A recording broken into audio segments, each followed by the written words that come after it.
सौंदर्य और ऐश्वर्य का कारक शुक्र ग्रह है, जिससे संबंधित हीरा व्यक्ति के सुख साधन में करता है बढ़ोतरी। क्या हर कोई पहन सकता है हीरा? कलात्मक क्षेत्र से जुड़े लोगों को आखिर क्यों भाता है हीरा? किन बीमारियों से हीरा दिलाता है निजात? हीरा पहनते ही क्या माला माल हो जाता है व्यक्ति? क्या कहती है हीरा धारण करने की विधि? कैसे करें असली हीरे की पहचान? धर्म ज्ञान पर देखिए बहुमूल्य हीरे से जुड़ी संपूर्ण जानकारी। नमस्कार, रत्न जिज्ञासा में एक बार फिर हमारे दर्शकों का स्वागत है और मैं हूं आपके साथ कविता राणा।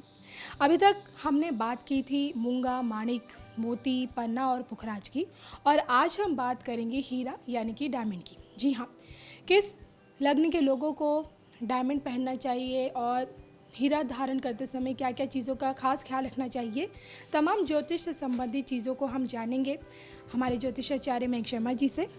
लेकिन इसके साथ ही साथ हीरा खरीदते समय किन चीज़ों का ध्यान रखना चाहिए ये हम जानेंगे अर्पित तातीवाला जी से, जो कि रत्न कारोबारी हैं और उनकी ये दुकान तकरीबन 125 साल पुरानी है। तो मैं अपने दर्शकों को बता दूं कि इस वक्त हम जयपुर से ही आपके लिए शूट कर रहे हैं, क्योंकि जयपुर को खास तौर पे स्टोन्स का एक हब माना जाता है और यकीन मानिए यहाँ से तकरीबन 80% जितने भी रत्न होते हैं वो देश विदेशों में एक्सपोर्ट होते हैं। तो जैसे कि मैंने बात की थी कि आज हमारा जो टॉपिक है वो हीरा यानी कि डायमंड पर है। और आइए सबसे पहले मयंक शर्मा जी से ये जान लेते हैं कि कोई भी रत्न अगर आप लेते हैं, अगर डायमंड लेने की सोच रहे हैं, तो किन चीज़ों का आपको ख्याल रखना पड़ता है कि भाई आप धारण कर सकते नहीं कर सकते। मयंक जी। देखिए, कोई भी रत्न लेते समय हमें या पहनते समय बहुत सावधानी बरतनी चाहिए, चाहे मोती भी क्यों ना हो। हम पहले से भी कहते आ रहे हैं कि रत्न पहनते समय, चुनाव करते समय कौन सा रत्न किसके साथ धारण करना है और कौन सा रत्न मुझे धारण करना है, स्वयं से बिल्कुल ना करें, अन्यथा ये बहुत भारी पड़ सकता है। आपको अपनी कुंडली दिखाकर ही रत्न धारण करना चाहिए। समटाइम्स क्या होता है कि लोग देख लेते हैं कि मेरी तुला राशि है, मेरी वृषभ राशि है, तो मैं हीरा पहन लेता हूँ, या मेरा नाम आर से है तो मुझे हीरा सूट करेगा। ये एक मिथ है। अगर इस तरीके से आप धारण करेंगे तो आपको नुकसान भी हो सकता है। सबसे बेहतर तरीका है कि हम अपनी कुंडली दिखाकर जन्म पत्रिका में लगन के अनुसार रत्न धारण करेंगे तो हमें शुभ फल मिलेंगे। अगर शुक्र आपकी कुंडली में योग कारक है, पंचमेश है, दशमेश है, लग्नेश है या भाग्येश है, तो हीरा धारण करना आपके लिए बहुत ही शुभ रहता है, शुभ फलों की प्राप्ति होती है। वो कौन से ऐसे लग्न हैं जिसमें हीरा रत्न धारण करने से विशेष लाभ मिलता है? देखिए, वृषभ लगन, जिसमें लगन का स्वामी ही शुक्र होता है, यहाँ पर हीरा धारण करना बहुत ही अच्छा माना गया है। मिथुन लगन में पंचमेश शुक्र होते हैं, यहाँ हीरा धारण करना बहुत अच्छा रहता है। ऐसे ये कर्क लगन है, कर्क लगन में चतुर्देश और एकादेश होते हैं, यानी कि यहाँ लाभ भी देंगे आपको शुक्र, सुख साधन भी बढ़ाएंगे, मकान, वाहन, गाड़ी बहुत बढ़िया देंगे। तो यहाँ पर हीरा अगर आप धारण करते हैं तो आपको बहुत ही अच्छा परिणाम मिलेगा। उसके बाद कन्या लगन में धन के कारक हैं और भाग्य के कारक हैं, बहुत ही शुभ है। कन्या लगन वालों को हीरा धारण करने से जीवन में सभी तरह के सुखों की प्राप्ति होती है। उसके बाद आते हैं तुला लगन, जो कि स्वयं शुक्र का ही लगन माना गया है। यहाँ पर हीरा धारण करना आपके लिए बहुत ही अच्छा रहेगा, सुख साधन बढ़ेंगे, आपका स्वास्थ्य अच्छा रहेगा, काम कारोबार अच्छा रहेगा और लंबी आयु के लिए यहाँ हीरे को धारण किया जा सकता है। और उसके बाद वो कौन सा लगन है जिसमें हीरा और भी शुभ फल देगा? देखिए, मकर लगन, यहाँ त्रिकोण भी है और केंद्र के स्वामी भी शुक्र बनते हैं, यानी कि पंचम के और दशम के।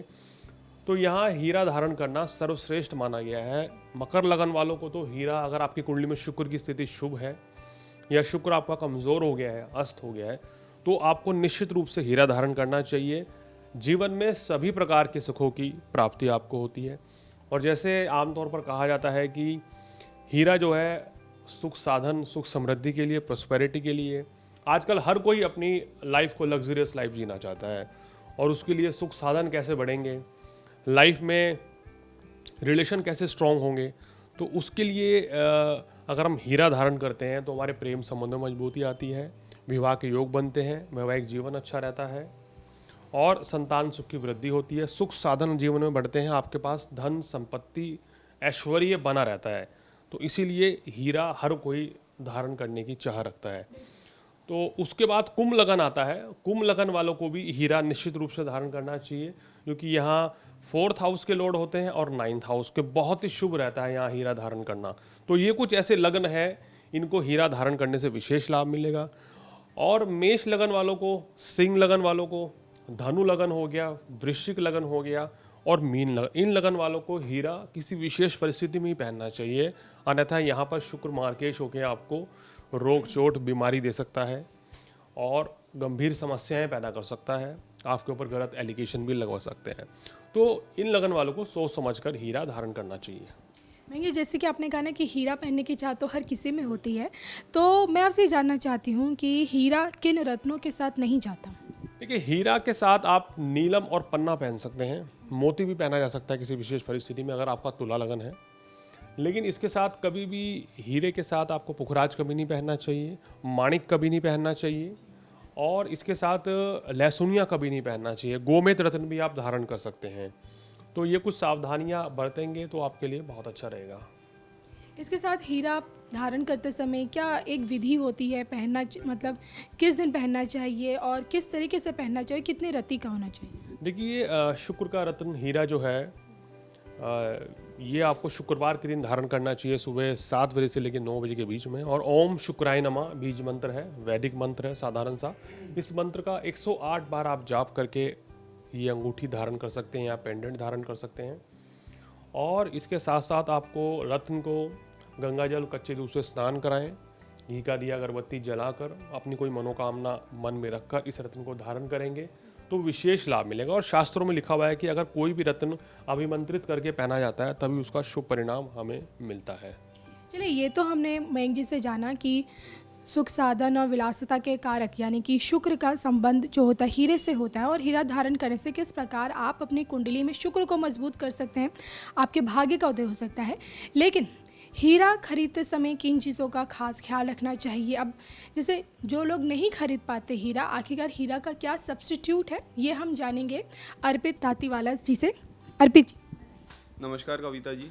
मैं आपके माध्यम से अपने दर्शकों को ये बताना चाहूँगा कि हीरे में ना सिर्फ बढ़िया क्वालिटी में बल्कि हर तरह की क्वालिटी में भारत एकमात्र सबसे बड़ा आयातक व निर्यातक है।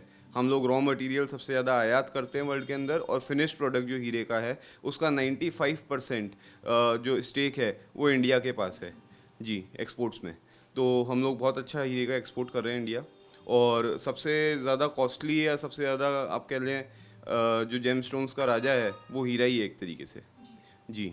तो मैं आपको दिखाना चाहूँगा, अपने दर्शकों को भी दिखाना चाहूँगा, ये हीरा होता है, आप देख सकते हैं। हालांकि ये साइज़ में काफ़ी छोटा होता है पर अगेन कॉस्टली होता है काफ़ी ज़्यादा। हर एक व्यक्ति की पहुँच में नहीं होता, हर एक व्यक्ति चाहता है इसको हासिल करना, पर ये ज़रूरी नहीं कि आप इसको अफोर्ड कर पाएँ या पहुँच पाएँ यहाँ तक, क्योंकि कॉस्टली स्टोन है। दूसरा, हम आपको अगर शुक्र के लिए बात करें तो करीबन 10 या 11 साल पहले रिसर्च हुई थी कि ओपल एक रत्न आता है, ये ओपल है, ये ऑस्ट्रेलिया में पाया जाता है बेसिकली। तो ये काफ़ी इफ़ेक्टिव है शुक्र के लिए।